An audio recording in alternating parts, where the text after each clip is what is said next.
something especially at Commit that we really think about is that school leaders, from the board to the superintendents, the principals, have to be laser focused on student outcomes. Where are we right now? Where do we need to go? And what strategies do we need to put in place to get there? Hello, everybody, and welcome back to Inspiring Teachers, the Honored podcast, where we shine a spotlight on life-changing teachers across the country. I'm Hannah, your podcast host, and our podcast is brought to you by Honored, which is a national nonprofit organization dedicated to honoring and elevating great teachers nationwide. Every month of the school year at Honored, we select an exceptional educator in the United States to be the recipient of the $5,000 Honored National Teaching Award. To learn more about our organization, you can visit our website at honored.org. We are so excited to have you listening in on another Organizational Spotlight podcast episode. Today, we are joined by Abby Meyer-Eelsen, the Chief Operating Officer of the Commit Partnership. Abby combines her experiences as an educator, fundraiser, advocate, and parent of a Dallas ISD student to connect the philanthropic community with opportunities to ensure all students receive an excellent, equitable education. Abby grew up in San Angelo, Texas, where she earned her bachelor's degree in English and Education from Angelo State University. She began her teaching career in Leander ISD as a middle school language arts teacher. In 2013, she joined the philanthropy team at Genesis Women's Shelter as the grant manager, and then became the director of philanthropy. During this time, Abby became involved in her neighborhood Dallas ISD school, and that passion drew her to return to education, where she worked in the Human Capital Management Department for Dallas ISD. She was selected as a member of the 2019 Dallas County Civic Voices Fellowship through Leadership ISD and holds a master's in business administration from Southern Methodist University.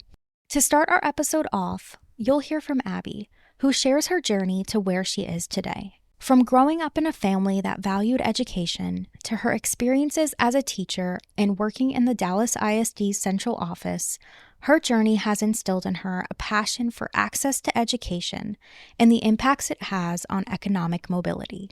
My education career journey has really been focused on economic mobility. I became a teacher a couple of decades ago and really was informed and inspired by my mom, who was actually the daughter of a school superintendent here in Texas. And education throughout her life and then infused into mine and my sisters was always just something that was valued, and always knew that education was a path to economic mobility. I was a traditionally trained teacher. I went to college and received my bachelor's degree in English and Education. And from there, went into my very first teaching job in a small, at the time, small school district right outside of Austin, Texas, called Leander ISD, and got my first teaching job teaching 8th grade language arts. And opportunities with my family took me from Leander, and we moved to Denver. And I actually specifically sought out the school that I went to in Denver, looking for a campus that was focused on kind of a turnaround type of model, and focusing on additional resources and supports to students to really tackle some of the most challenging pieces of education and making sure that all students were able to have the success that was really deeply embedded in me. And so from Denver, I moved to Dallas and taught a couple of years in Dallas ISD, and then was fortunate to move back to my hometown, San Angelo, where I taught 11th grade English at the high school that I graduated from. That was my last year to teach. I taught for 7 years in the classroom, and really had that unique experience of teaching elementary school, middle school, high school, and in rural, urban, and suburban school systems. I stayed home for a couple of years with my daughter, and then I went to work in the central office of Dallas ISD in human capital management. And really what I was looking for was, as a teacher in my classroom, I could impact 100 to 120 students that I had that year. And I really wanted to have a greater impact on more students. And so in Dallas ISD, I had that opportunity to then think about the 150,000 students in the school system and the 10,000 teachers, and really enjoyed getting to see that perspective. It was also during a time that Dallas ISD was implementing a lot of new progressive ideas, including a pay for performance model for its teachers. A lot of school choice was beginning to unfold at that time. And so I learned a lot about the business side and the staffing and talent side of what it looks like in a school system. And it was during that time that I was part of a presentation. Someone was presenting, and this data slide came up on the screen, and it had the Commit Partnerships logo and title on it. And what was on that slide was a graph detailing a cohort of eighth grade students from the time they were in eighth grade through their student journey. And essentially, what that data slide said is that of those eighth graders, only about 12 to 15% of them went on to earn any kind of post-secondary degree, and most likely weren't earning a living wage. And it really just kind of broke my heart. I had been an eighth grade teacher in Dallas ISD, and those were my students. And yet, with all the support I gave them, with all the opportunities they had, the system had failed them. And that is what I took from that data slide, was that it really comes down to the system. And if we have to make sure that we fix the system in order to support students and make sure they are successful. And that's really what led me to Commit. I thought I have to be part of solving this problem about fixing the system. Commit is a Dallas-based nonprofit organization dedicated to uniting school systems, higher education institutions, policymakers, businesses, nonprofits, community members, and foundations to create systemic change in our education system and improve economic opportunity. At its core, Commit's work is dedicated to ensuring more students attain living wage employment and long-term economic stability. The Commit Partnership is a Dallas-based nonprofit, and we are the largest collective impact education backbone in the country. And what that means in practice essentially is that we kind of serve as the node, or if you will, that backbone, if you can kind of visualize a backbone that unites school systems or school districts and charter networks and school systems with higher ed partners, policymakers, businesses in our local community, community members, nonprofits, foundations, kind of everyone who interacts with part of the public education system. And we do that kind of behind a shared mission and vision. And the vision and the mission that guides us is that by 2040, at least half of all of our 25 to 34-year-old residents of Dallas County, irrespective of race, will earn a living wage. Currently here in Dallas, only 1/3 of young adults meet that inflation-adjusted threshold for living wage attainment. And there remains a persistent disparity by race here in our community. So again, this kind of goes back to that slide, seeing how many students are earning a living wage, and that is Commit's North Star goal. The good news is that since Commit was founded back in 2012, we've seen progress towards this goal, as well as growth in the amount of students meeting key educational milestones that we know are aligned to it, such as pre-K enrollment, third grade reading, and post-secondary completion. And regionally in that time frame, we've seen living wage increase by about 10%, and young adult poverty declined by about 7%. So we really think about these population level outcomes as what we track and kind of measure our work against. Commit's strategy centers around 3 interconnected systems: high quality talent, rigorous instruction, and post-secondary access and success. Together, these systems impact the student journey from early learning through college and career readiness. By focusing on the educational experience at every level of instruction, they are working toward improving living wage attainment outcomes for all students. So we think about kind of living wage attainment, again, through our public education systems and that academic journey of students all the way from pre-K to a high demand, high wage career. And whether that is, a transition directly out of high school into the career or through post-secondary into that career. And here at Commit, we kind of refer to our priority systems. The 3 that we really focus on is, first of all, high quality talent. And then secondly, rigorous instruction. And then lastly, post-secondary access and success. And so when we think about that high quality talent priority system, we feel that every student should be empowered by highly effective professionals in the classroom, at the campus level, and at the system leadership level, including school superintendents and district leaders. and then all the way up to school board talent as well. And then we also believe that every student, again, from pre-K through 12th grade, should have access to effective instruction leading to mastery of content and readiness for college and career. So I think of this as every student ready for kindergarten. They come in, they are ready for kindergarten, they're ready to learn, they are at that place that they need to be. Every student ready for fourth grade, being ready because they are able to read at a third grade reading level and being able to read to learn at that point. And then all the way thinking about students being ready for college and ready for their career. And so we really think about it as that readiness as they transition from these essential points in their academic journey. And then finally, that third priority system around kind of post-secondary degree or attainment aligned with living wage employment. Our work from team structures to goal setting to our budget is centered around achieving these priority systems and making sure that the student journey across and how they interact with each of these systems is supported and that student is ultimately successful through their academic journey. In my teaching career, regardless of what grade I was teaching or what type of school I was teaching in, I saw the intersection of all of these systems coming together. And so that's really why Commit has kind of centered in on what we feel are research-informed systems that will help us accelerate student outcomes in the way that we feel is best aligned to our work.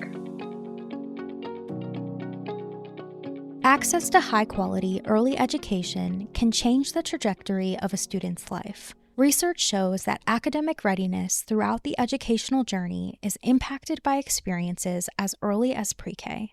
Through Abby's experiences during her time as a teacher, she witnessed firsthand the impacts that a lack of access can have on students far beyond their time in early education. That early foundation is so important to making sure that students are set up for their entire student journey and their academic career. And it really does start as early as pre-K. And we know that enrolling in public pre-K makes students nearly twice as likely to enter kindergarten ready, which means that they are more likely to read on grade level in third grade, which makes them nearly 4 times as likely to graduate high school and enroll in some kind of post-secondary programming. So these readiness levels and that early foundation do impact the student journey years down. And we also know that data shows that if a student falls behind and is not meeting that academic readiness benchmark, let's say in third grade, that only 1 in 5 students really ever catches up. And so it's essential that in those early years, students receive the best instruction possible. They receive the interventions needed to make sure that they are truly ready and they are truly at the level that they need to be as soon as possible. When I was teaching 11th grade in my hometown, so teaching English 3, which here in Texas at the time was the final course that students had to take in English in order to graduate high school. So it really was a critical year for students. And I had a student in one of my classes who I figured out over a couple of weeks that he was not able to read. Maybe he was reading at a third grade level, but he was not reading at an 11th grade level. And I just asked myself, like, how can a student get to 11th grade and not know how to read? And then I asked myself, what's going to happen to the student when he graduates? And how is this, lack of ability for him going to impact him further in his career? Everything from filling out a job application to being able to read the forms to going into his first job and having onboarding and orientation manuals that are going to require reading. So, thinking back to, he didn't have that early foundation. He didn't have that strong reading instruction and proficiency early on. And it is compounded now throughout his lifetime. And so again, those early grades are essential and need to be where so much focus and effort is put towards our students and our teachers and supporting them in those early grades. And even making sure that we're supporting teachers once you do identify a student who is struggling. What does that look like for intervention and personalized learning, and supporting a teacher to address that while also continuing to teach and support the other students in the classroom who may be at different levels.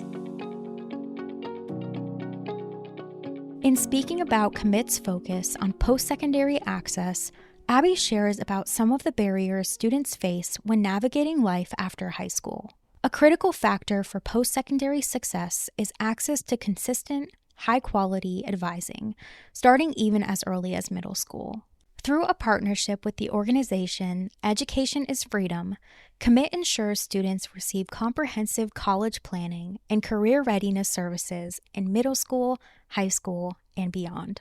One of the biggest barriers is the lack of high quality college and career advising.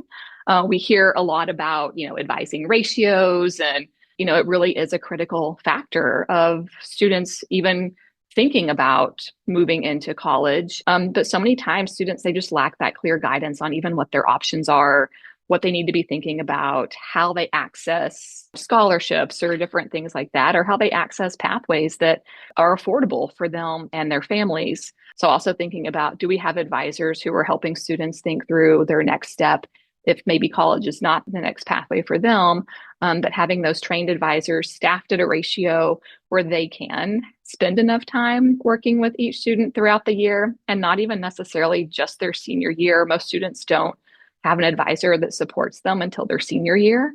And by then, they've already made decisions. They've already kind of told themselves, I can't do it, or it's not for me, or there's too many barriers, or I've already got a job lined up.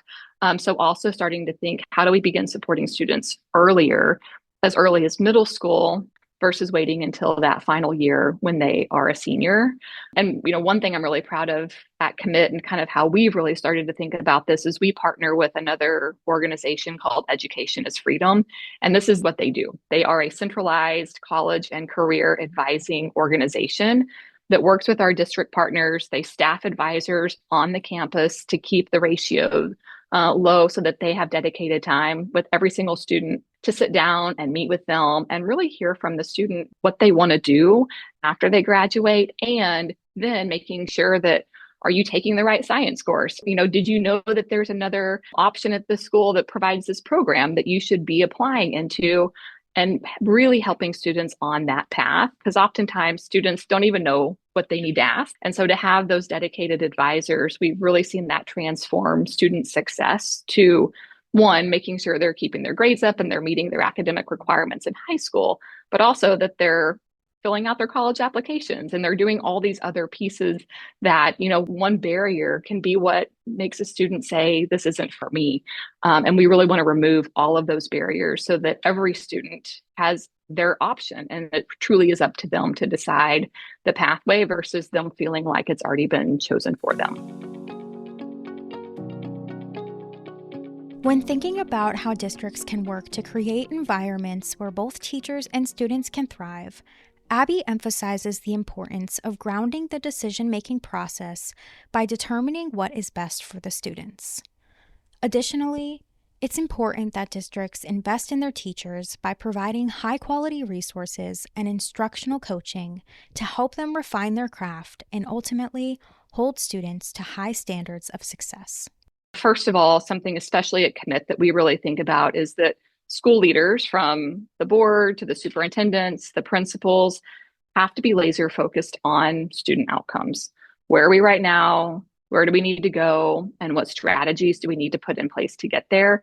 It makes me think back to the very first principal that I had in my first year teaching. Anytime a decision came up, he would always pause and say, what is the best decision for our students? What is going to make sure that we get our kids where they need to be? And that's always really stuck with me of when this decision comes up and there's, maybe hard for the system to change, or it may be hard to put additional funding over here, asking that question of what is best for our students. And so I would say that's really that first thing of making sure it's grounded in those student, outcomes and what is best for students. And then also thinking and tying back to kind of high quality talent and rigorous instruction as those priority systems, and making sure that districts are investing in programming and resourcing like instructional coaching that provides teachers, again, coaching for them so that they can grow and develop as teachers, but also really making sure that students are on track. They're being taught curriculum that is on grade level. Whenever I went and taught in Denver public schools and got my class, and fortunately, I was also given an instructional coach. And I probably wouldn't have made it through that year without her. It was an incredibly hard first couple of weeks in that classroom with students that I was in a new school system, a new state, new standards, new curriculum. But she showed up with me and she helped me understand the curriculum and understand what I was teaching, and using my pedagogy skills, truly deliver instruction that was on grade level with my students, coaching them and providing that intervention and instruction for them. And she coached me too. Like, she helped me set my goals, and she helped me understand like where I was continuing to grow as a teacher. And while that was one of my hardest years teaching, it was also one of my most kind of effective years of teaching and one of my most rewarding years of teaching, because I truly felt like I had someone in my corner helping me become a better teacher. And so that's, again, kind of thinking of when we think about what school systems can do, investing in these structures that provide resources and support to your most important staff, which is your teacher. They're the one in the classroom every single day with your students, and you have to invest in their support and the systems around them to make sure that they are as effective as possible. Another key element of Commit's work is centered around statewide policy to ensure policies are informed by the voices of educators, families, and community leaders. Once policies are passed, Commit then works alongside districts to support them with implementing new changes to increase opportunities and improve student outcomes. Here at Commit, we kind of think about this in like twofold. And so we think about it both in the educators and our school leaders who are in the classrooms, on the campuses, and how do we work directly with our district partners to help them implement new policies and even oftentimes inform new policies? How do we make sure that their voice is heard so that truly is practitioner informed policy? So we really think about it in that way too. But then we also think about, once the policy is passed, how are we helping our school districts know that the policy existed, know that it got passed, and how was it going to implement them? And that's where Commit shows up. And we show up as also a policy implementation partner.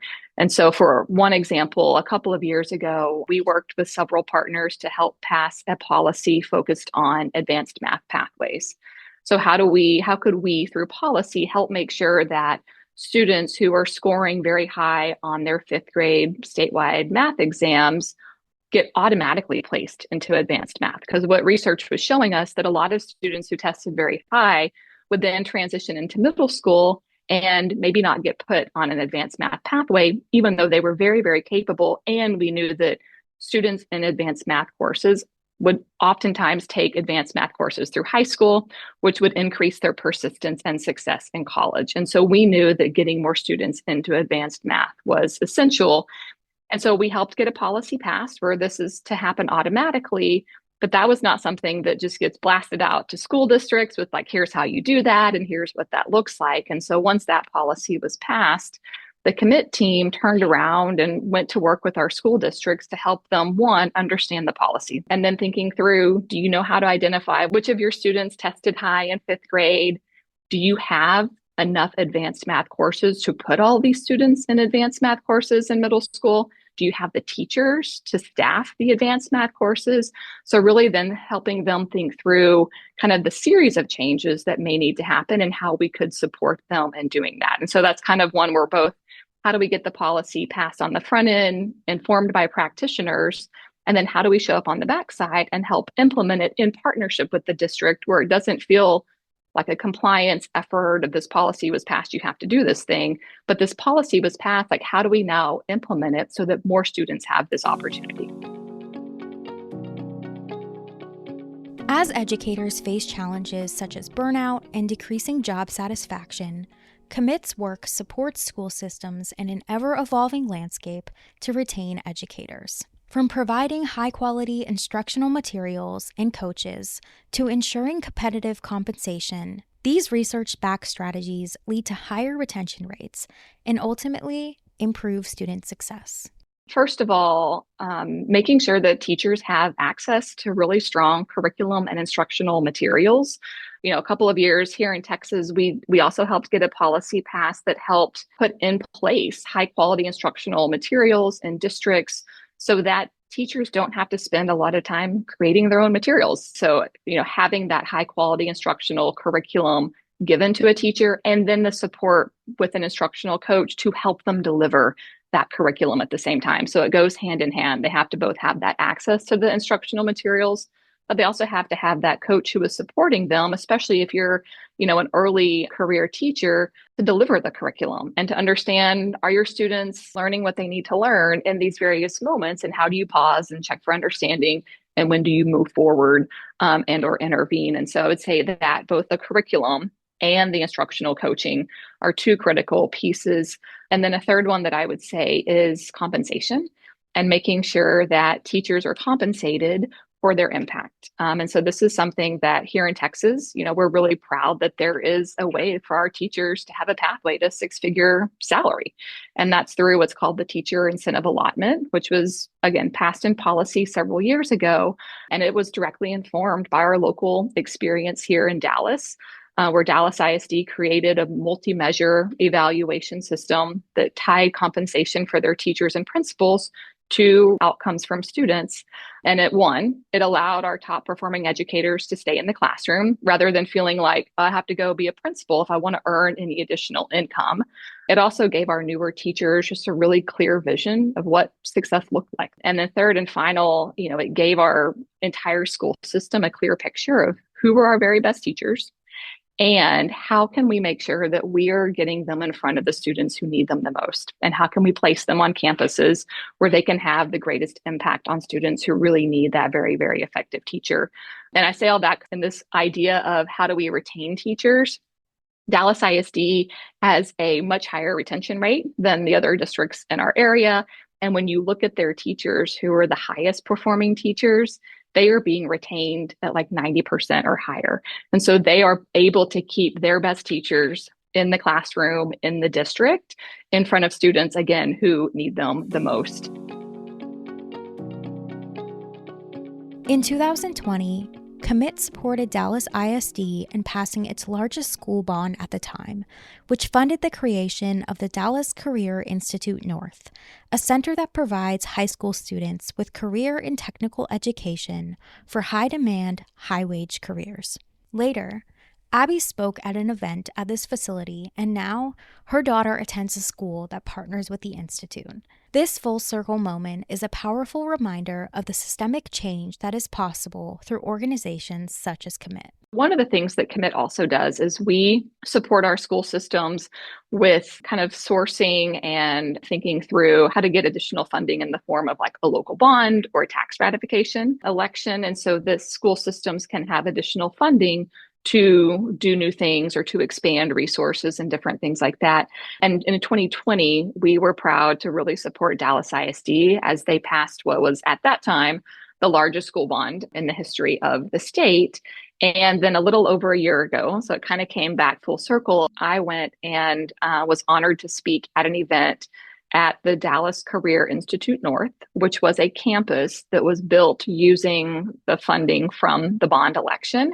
And this is a state-of-the-art facility that allows high school students with hands-on career technical education directly connected to high-wage, high-demand jobs such as cybersecurity, health sciences, aviation, kind of all these next-level careers.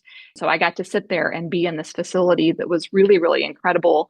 And it provided this career pathway for students that didn't exist before. And then also looking back now too, I have a daughter and she's a ninth grader in Dallas ISD.